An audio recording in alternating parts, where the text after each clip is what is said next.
Hi all, welcome back to the session on Gandhi for the 21st century. In the first unit, we discussed about the early influences on Gandhi. Then we discussed about the England life of Gandhi as a law student. In the second unit, you started reading the experiences of Gandhi as a lawyer in South Africa.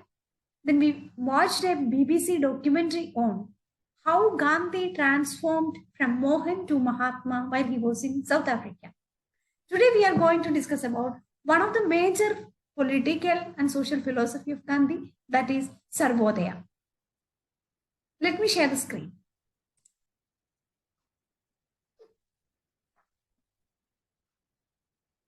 Sarvodaya actually originated from two Gujarati words, that is Sarva and Udaya. Sarva means all and Udaya means rising. That means Sarvodaya is the upliftment of all the welfare of all. So when we are discussing about the origin of Sarvodaya, he mentioned in his autobiography that one of his friend, Henry Pollack, gave him a book to read while he was in South Africa. The book title was Unto This Last. It was written by John Ruskin, as I stated earlier. He mentioned in his autobiography that there are three important philosophy that he learned from this book. The first one is that the good of the individual is contained in the good of all. The second one is that a lawyer's work has the same value as the barber's, in as much as all have the same right of earning their livelihood from their work. The third one is that a life of labor, that is the life of the tiller of the soil and the handicraftsman, is the life worth living. What do you understand from this point? The first point states that man is a social animal. If one person is not feeling good, we cannot feel good. That means our happiness is depending on other people's happiness. It was very clear to Gandhi. He said the second principle was little difficult to digest because he himself was proud as a lawyer. And now the book is telling a lawyer's work has same value as that of a barber's. It took some time for him to digest that because the dignity of labor, it is very difficult to understand, right? Gandhi said, a barber and a lawyer, both of them are working for their livelihood and both of them are doing equal work in that way. So we should be considered them equal. So this third principle, that the life of labor, that is the physical labor is more important than the intellectual work. He is not demeaning the intellectual work, but he was telling a farmer's life is much better than any other kinds of profession. So these are the three principles that he learned from Unto This Last. And he developed this philosophy as Sarvodaya. He translated that book into Gujarati in the title Sarvodaya. The objectives of Sarvodaya was dignity of labor, as we stated earlier. Each work has its own value, that is dignity of labor.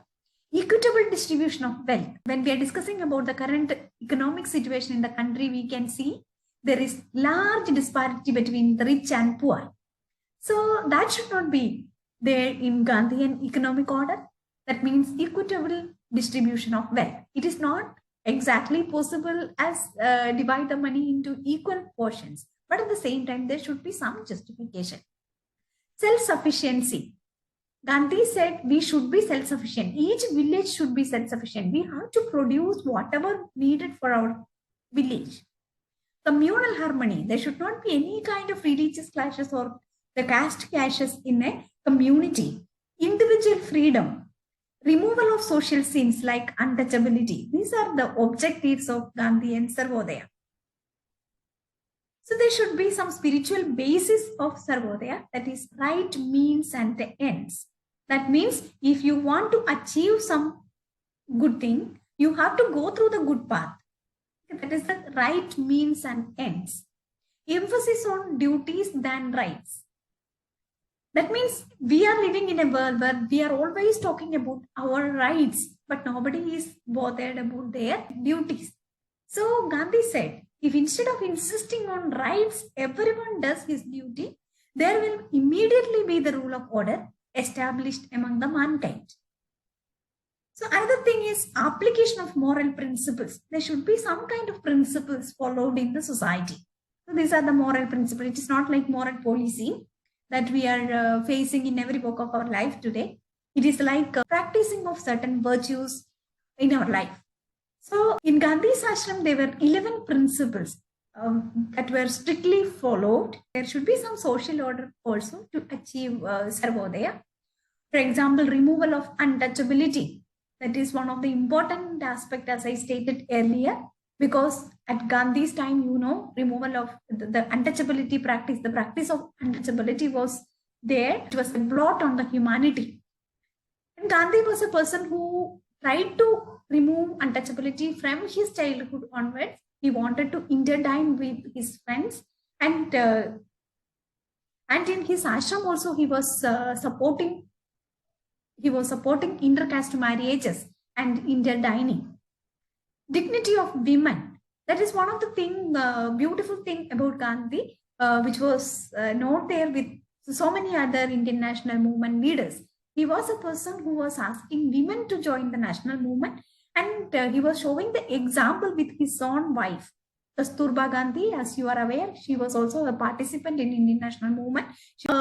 Another thing that equal right to women, cow protection, non-killing of animals. It was not like the cow protection that what the political parties are aiming today. It was like protecting the cows, not in the name of religion, but for the sake of agriculture and for the sake of that animal, not for the sake of religion. And another one is universal brotherhood. You know that all religions, whether it is Islam or Hinduism or Christianity, they are proposing universal brotherhood. So that is also one of the social order required to achieve Sarvodaya. Then another thing is prohibition of animal sacrifice. Animal sacrifice was also common at that time. Even now, I think in many of the states we are practicing animal sacrifice, even it is legally banned. So prohibition of animal sacrifice was also one of the important things which is required for a Sarvodaya social order. Then that political order, character building, and along with political rights, we have to build the character of each individual. It is not like moral policing again, but at the same time, Gandhi believed that if character is lost, everything is lost. So that means we have to, there should be some kind of framework to educate the children, to self-discipline them, and so. Sarvodaya democracy, then political power, self-governance.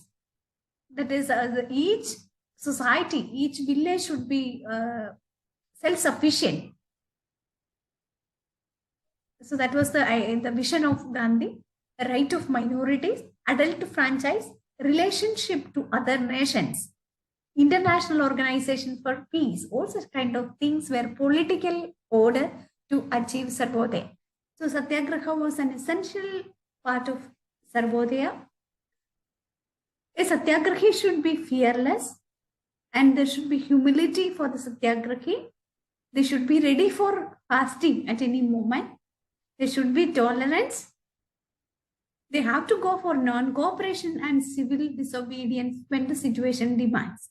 These are the qualities required for a Satyagrahi.